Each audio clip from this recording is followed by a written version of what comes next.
Industry owners and labor leaders are blaming each other for the movement in the garment industry. Industry owners claim that this work dissatisfaction is fueled by outsiders even after fulfilling all the conditions. And labor leaders have said all the demands have not been met. Some employers are even depriving workers of money and laundering it.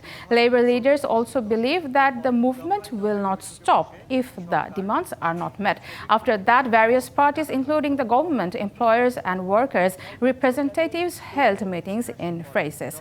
However, industry owners are seeing domestic and foreign conspiracies in this movement. Analysts fear that exports will be negatively affected if the issues are not resolved quickly. Labor leaders said that dissatisfaction will not stop if the salary structure and working conditions are not sustainable.